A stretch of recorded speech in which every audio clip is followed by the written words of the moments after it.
नमस्कार दोस्तों, स्वागत है आपका हमारी 10 कदम सीरीज में। तो शुरुआत करते हैं हम भारतीय इतिहास के प्रश्नों के साथ।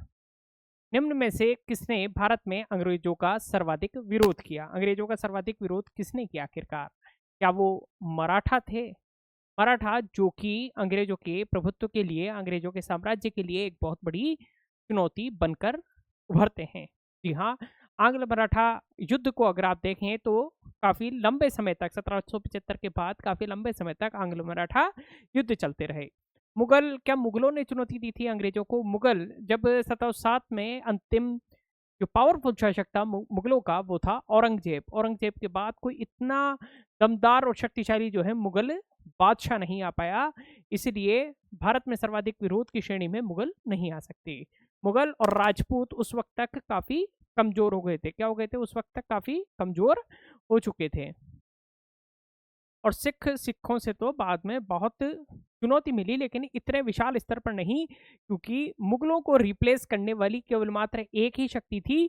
वो थी कौन? मराठा, जिनमें दम था कि मुगलों को, जिस तरह से मुगलों ने क्या किया था, पूरे के पूरे भारत पे शासन किया था, भारत के अधिकांश भाग पर शासन किया था, उसी प्रकार से सिर्फ और सिर्फ मराठा कर सकते थे। ठीक है।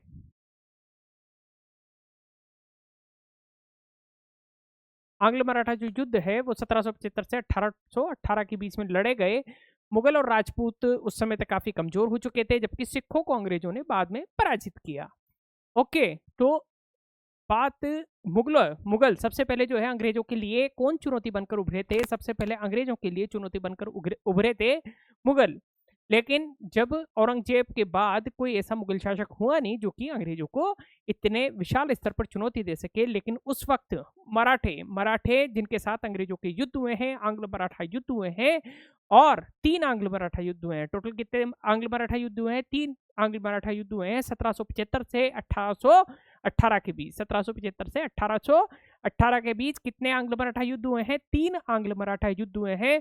अगर हम बात करें कि अंग्रेजों को सबसे ज़्यादा चुनौती किसने दी है, मराठों ने दी है, मुगल ने दी है, राजपूतों ने दी है या सिखों ने दी है, तो फिर आप कहेंगे कि इन सब में मराठों ने ज़्यादा दी है। उत्तरवर्ती समय में मराठों ने ज़्यादा दी है। निम्न में से कौन सा युग्म सही सुमेलित है? क्या पूछ रहा है ये? सही सुमेलित पूछ रहा है। बक्सर का युद्ध मीर जाफर विरुद्ध क्लाइव। क्या बक्सर के युद्ध में मीर जाफर था? क्या बक्सर के युद्ध जो 1764 में हुआ था, क्या उसमें मीर जाफर था? मीर, एक तो मीर कासिम, एक जो मुगल बादशाह था कौन? शाह आलम द्वितीय, और अवध का शुजा उद्दौला, ये तीनों थे। तो मतलब मीर जाफर नहीं था, ये तो सुमेलित नहीं है। वांडिवाश का 1760 का युद्ध फ्रांसीसी बनाम ईस्ट इंडिया कंपनी, क्या ये सही है? फ्रांसीसी बनाम ईस्ट इंडिया कंपनी बिल्कुल सही है। फ्रांसीसी और अंग्रेजों का युद्ध हुआ था। सर एयरकूट और जो फ्रांसीसी हैं वो दोनों ने युद्ध किया था 1760 के अंदर। कब? 1760 के अंदर। चिलियावाला का युद्ध, यह डलहौजी के विरुद्ध मराठे। चिलियावाला डलहौजी के विरुद्ध मराठे नहीं थे, यहाँ पर थे सिख। कौन थे यहाँ पर? सिख थे। डलहौजी के विरुद्ध मराठे नहीं, अपितु सिख युद्ध कर रहे थे। और खुर्दा का युद्ध निजाम विरुद्ध ईस्ट इंडिया कंपनी। क्या ईस्ट इंडिया कंपनी थी? क्या खुर्दा के युद्ध में क्या ईस्ट इंडिया कंपनी थी? खुर्दा के युद्ध में ईस्ट इंडिया कंपनी नहीं थे। यहाँ पर निजाम के साथ मराठे लड़ रहे थे। कौन लड़ रहे थे? मराठे लड़ रहे थे। खुर्दा के युद्ध में कौन लड़ा था? मराठे। वांडीवाश का जो युद्ध है 1760 में अंग्रेज, ईस्ट इंडिया कंपनी और फ्रांसीसियों के बीच लड़ा गया। सही है बिल्कुल। 1764 में जो बक्सर का युद्ध हुआ है, मीर कासिम, अवध का नवाब शुजा-उद-दौला और मुगल बादशाह शाह आलम द्वितीय। और उधर अंग्रेजों की तरफ से कौन था? Hector Munro. अंग्रेजों की तरफ से कौन लड़ रहा था? Hector Munro. चिलियावाला युद्ध 1849 में अंग्रेज और सिखों के बीच में। खुर्दा के युद्ध की बात करें 1795 में मराठों और निजाम के बीच में। निजाम था ही से हैदराबाद का साथ ही, वो किससे लड़ रहे थे? खुर्दा का युद्ध बताइए? मराठों से। 1760 का प्रसिद्ध वांडीवाश का युद्ध अंग्रेजों द्वारा किसके खिलाफ लड़ा गया? बिल्कुल अभी देखा हमने, फ्रांसीसियों के खिलाफ लड़ा गया। किसके खिलाफ लड़ा गया? फ्रांसीसियों के खिलाफ लड़ा गया। ये तृतीय जो कर्नाटक युद्ध का जो कि तृतीय कर्नाटक युद्ध कहां से कहां तक चला? 1758 से 63। तृतीय कर्नाटक युद्ध एक पूरे की पूरी सीरीज ऑफ वॉर है, मतलब छोटी छोटी लड़ाइयाँ इस समय के बीच में, इस समय के दौरान ज़्यादा लड़ी जाती रही और उनको एक पूरा मिला करके युद्ध कह दिया गया कि ये युद्ध कई सारी छोटी-छोटी लड़ाइयों से मिलकर बना है। उसी तरह से जो फ्रांस में वांडीवाश का युद्ध हुआ है, ये तृतीय कर्नाटक युद्ध का ही क्या है, एक निर्णायक युद्ध था। 22 जनवरी 1760 को कब हुआ है वांडीवाश का युद्ध? अंग्रेजों और फ्रांसीसियों के बीच में वांडीवाश का युद्ध हुआ है 22 जनवरी 1760 को।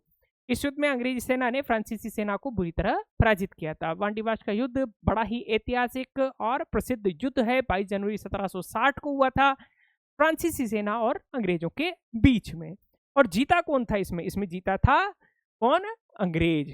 ओके, वांडीवाश के युद्ध जो कि 1760 में हुआ था, फ्रेंच ने ब्रिटिश को हराया, ब्रिटिश ने डच को हराया, ब्रिटिश ने फ्रेंच को हराया या फिर डच ने ब्रिटिश को हराया। हमने देखा अभी ब्रिटिश ने फ्रेंच को हराया। किसने?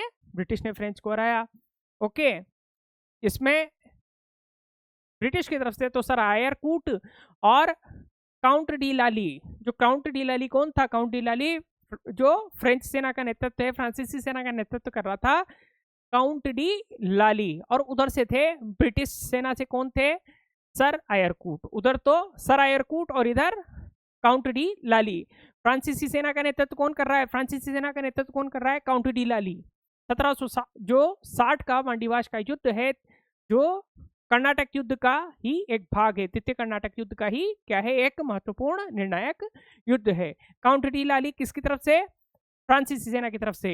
इंग्लैंड की या ब्रिटिश सेना की तरफ से कौन? Sir Eyre Coote. ओके, और इससे क्या हुआ? इसके बाद भारत में फ्रांसीसी शक्ति लगभग समाप्त हो गई थी। आखिरकार इसको निर्णायक युद्ध क्यों कहा गया? ये वांडीवाश कहीं बाहर नहीं है भारत के, तमिलनाडु के अंदर। ये युद्ध कहाँ पर हुआ है? तमिलनाडु के अंदर हुआ है। ये भारत में जो फ्रांसीसी शक्ति है इसके बाद लगभग समाप्त हो गई थी, इसलिए ये निर्णायक युद्ध माना जाता है। ठीक है, उस फ्रांसीसी सेनापति का नाम बताइए जो 1760 के वांडीवाश के युद्ध में पराजित हुआ था। काउंट डी लाली, फ्रांसिस मार्टिन डुप्ले और उपरोक्त में से कौन नहीं? तो काउंट डी लाली। ओके, सर आयरकूट ने इसको पराजित कर दिया था। अवध सल्तनत के हिंदू नायब वजीर के संदर्भ में निम्नलिखित कथनों में से कौन सा कथन सही है? अवध जो सल्तनत है उसके हिंदू नायब वजीर, मतलब वहां पर वजीर जो बनाए जाते हैं, जिस तरह से यहाँ पर अपने राजस्थान में दीवान बनाए जाते थे महत्वपूर्ण पदों पर, किस तरह से हिंदुओं को अवध के सल्तनत के अंदर किस तरह से पोस्टिंग दी जा रही थी, उनकी नियुक्ति की जा रही थी, उसके संदर्भ में कौन सा कथन सही है? राजा टिकैत राय नवाब आसफ उद्दौला के अर्थ मंत्री थे, फाइनेंस मिनिस्टर थे, वित्त मंत्री थे। क्या ये सही है? बिल्कुल सही है। अवध के नवाबों के राज्य में सामान्यतया कतिपय हिंदू जातियों के लोगों को उच्च स्थान प्राप्त था। पहले इतना नहीं सोचा जाता था। जो योग्यता के आधार पर जिस तरह से अवध में भी देखने को मिलता है, अवध सल्तनत के दौरान कि शासक तो मुस्लिम है, लेकिन उसके जो वजीर हैं वो हिंदू हैं। वो कौन है? वो हिंदू हैं। उनको जैसे फाइनेंस मिनिस्टर बनाया जा रहा है, दीवान बनाया जा रहा है, वजीर बनाया जा रहा है, तो कई सारी हिंदू जातियों के लोगों को इस तरह के पदों पर नियुक्ति दी जाती थी। अवध के नवाब आसफुद्दौला के शासनकाल में राजा टिकैत राय उसके क्या बने थे? फाइनेंस मिनिस्टर, वित्त मंत्री। और अवध के नवाब जो थे धर्मनिरपेक्ष दृष्टिकोण रखते थे। उनके प्रशासन में खत्री, कायस्थ आदि हिंदू जातियों के लोगों को उच्च पदों पर नियुक्त किया जाता था। उच्च पदों पर जो है खत्री, कायस्थ जैसी जातियों के लोगों को नियुक्त किया जाता था। 1765 ईस्वी में दीवानी प्रदान किए जाने के बाद ब्रिटिश सबसे पहले निम्नलिखित में से किस पर्वतीय जनजाति के संपर्क में आए? 1765। 1764 जो है आपके बक्सर का युद्ध हो चुका है, इलाहाबाद की संधि हो चुकी है, बंगाल, बिहार और उड़ीसा की दीवानी मिल चुकी है अंग्रेजों को। बंगाल, बिहार और उड़ीसा की दीवानी मिल चुकी है। तो आखिरकार ब्रिटिश इनमें से कौन सी पर्वतीय जनजाति के बारे में पूछ रहे हैं? ये पर्वतीय जनजाति के संपर्क में आते हैं गारो, खासी, कुकी या टिपराहा। तो सबसे पहले जो सिलहट है वहां से एक सड़क बनाना चाहते थे और वो खासी की पहाड़ियों में से जाती थी और वहां पे उन्होंने विरोध किया था इस चीज का। इसलिए सबसे पहले 1765 ईस्वी में अंग्रेज जो है खासी जनजाति के संपर्क में आते हैं। किसके? खासी जनजाति के संपर्क में आते हैं। बंगाल की दीवानी प्राप्त करने के पश्चात अंग्रेजों ने सिलहट को असम से जोड़ने के लिए, कहां से, असम से जोड़ने के लिए एक सड़क बनाने की योजना बनाई। ये सड़क खासी जनजाति के पहाड़ी क्षेत्रों से होकर गुजरती थी। कहां से गुजरती थी? 1765 में जब उनको बंगाल, बिहार, उड़ीसा तीनों की मिल गई है दीवानी, तो क्या किया इन्होंने कि सिलहट को कहां से जोड़ना चाहते थे? असम से जोड़ना चाहते थे। इसके लिए एक सड़क बनाना चाहते थे और ये जो सड़क है ये खासी जनजाति के पहाड़ी क्षेत्रों से गुजरती थी। कहां से गुजरती थी? खासी जनजाति के पहाड़ी क्षेत्रों से। इसके विरोध में तीरथ सिंह आते हैं। कौन आते हैं? तीरथ सिंह। और खासी जनजाति क्या करती है? विरोध करती है। 1765 बंगाल, बिहार, उड़ीसा की दीवानी के अधिकार मिल चुके हैं। किसको? अंग्रेजों को। अंग्रेज क्या चाह रहे हैं? अधिकाधिक शोषण करना। शोषण के लिए क्या कर रहे हैं कि जो असम है, असम को सिलहट से जोड़ेंगे, इसके लिए एक रास्ता बनाएंगे। वो जा रही है कहां से? खासी जनजाति जहां पर खासी ट्राइब रह रही है, उन पहाड़ियों में से जा रही है। उन पहाड़ियों में से जा रहे हैं, तो क्या वो लोग जो सदियों से वहां रहते आ रहे हैं वो इसको होने देंगे या इसका विरोध करेंगे? बिल्कुल विरोध करेंगे। और विरोध किया भी। किसने विरोध किया? खासी जनजाति के जो विद्रोह है उसका नेतृत्व करने वाले थे तीरथ सिंह। कौन थे? तीरथ सिंह थे। इलाहाबाद की संधि के बाद रॉबर्ट क्लाइव ने मुर्शिदाबाद का उप दीवान किसे बनाया था? इलाहाबाद की संधि के बाद जो रॉबर्ट क्लाइव था उसने मुर्शिदाबाद का उप दीवान किसे बनाया? मोहम्मद रजा खान, शिताब राय, रायदुल्ला बिया, सैयद गुलाम हुसैन। मोहम्मद रजा खान को कहाँ का बनाया था? मुर्शिदाबाद का। मुर्शिदाबाद का किसको बनाया था? मोहम्मद रजा खान को। ये शिताब राय को बनाया गया था बिहार में। उप दीवान इसको भी बनाया गया था। कहाँ बनाया गया था? बिहार के अंदर। ओके। मोहम्मद रजा खान 1765 के बाद जो है क्या किया? 1765 के बाद इसने, रॉबर्ट क्लाइव ने वहां पर द्वैत शासन शुरू किया। द्वैत शासन। और बंगाल के लिए मोहम्मद रजा खान को और बिहार पटना के लिए राजा शिताब राय को दीवान नियुक्त किया। द्वैत शासन किसे कहते हैं? द्वैत शासन मतलब वहां पर एक्चुअली लगेगा तो ऐसा कि जो राज्य है वो कौन कर रहा है? वहां का राजा ही कर रहा है। कौन कर रहा है? जैसे मीर जाफर को नियुक्त किया गया बंगाल के अंदर, तो प्रजा को ये संदेश ही जाएगा कि राजा ही राज्य कर रहा है, जो शासक है, मुस्लिम शासक है, वही राज्य कर रहा है। लेकिन वास्तविक अधिकार किसके हैं? वास्तविक अधिकार अंग्रेजों के हैं। जो भू राजस्व प्राप्त होगा वो अंग्रेजों को प्राप्त होगा। और जो शासन है, जिसके नाम पर शासन किया जा रहा है, जैसे मीर जाफर के नाम पर शासन किया जा रहा है, तो उसको इसके बदले कि प्रशासनिक व्यवस्था आप संभालेंगे, इसके बदले हम आपको धन का भुगतान करेंगे। क्या करेंगे? धन का भुगतान करेंगे। बाकी का सारा रेवेन्यू किसका होता था? दीवानी अधिकार जितने भी थे, सारे के सारे रेवेन्यू सब के सब अंग्रेजों के अंडर में आ गए। इससे फायदा क्या हुआ?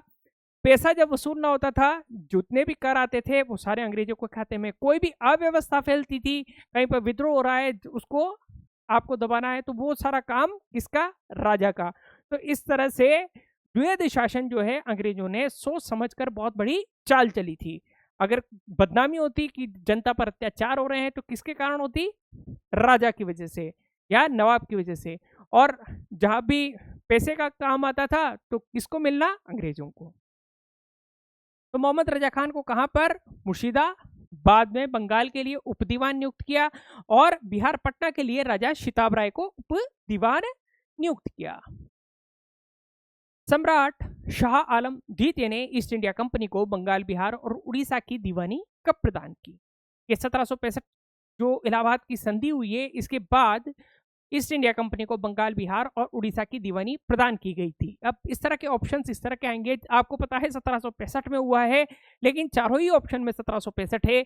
आपको एग्जैक्ट डेट याद होनी चाहिए। 12 अगस्त, 18 अगस्त, 29 अगस्त या 21 अगस्त कब दी गई थी? 12 अगस्त को। कब दी गई थी ये?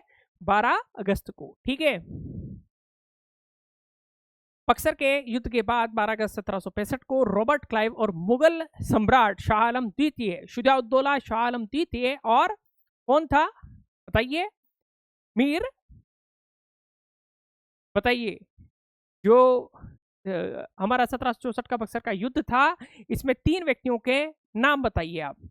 ये आपको कमेंट बॉक्स में कमेंट करने हैं। 2 तो मैंने बता दिए, एक तो अवध का शुजा-उद-दौला था, अभी हम पढ़ के आए हैं, और एक शाह आलम जीते था और तीसरा व्यक्ति कौन था? इलाहाबाद की पहली संधि होती है। इस संधि के तहत कंपनी को बंगाल, बिहार और उड़ीसा के दीवानी अधिकार, जी हाँ, राजस्व वसूलने का अधिकार प्राप्त हुए थे। 12 अगस्त 1765 को किस गवर्नर के कार्यकाल में ईस्ट इंडिया कंपनी को शहंशाह आलम द्वारा बंगाल, बिहार, उड़ीसा की दीवानी के अधिकार प्रदान किए गए? तो रॉबर्ट क्लाइव। किसके किसके काल में दिए गए? रॉबर्ट क्लाइव, जो कि बंगाल का क्या था? गवर्नर। बंगाल का गवर्नर कौन था? रॉबर्ट क्लाइव था। और मुगल सम्राट से उसी ने क्या प्राप्त किए? बंगाल, बिहार और उड़ीसा के दीवानी अधिकार प्राप्त किए। ऐसे ही और वीडियोस के लिए, क्वेश्चंस के लिए जुड़े रहिए दिग्गज एकेडमी के साथ। धन्यवाद।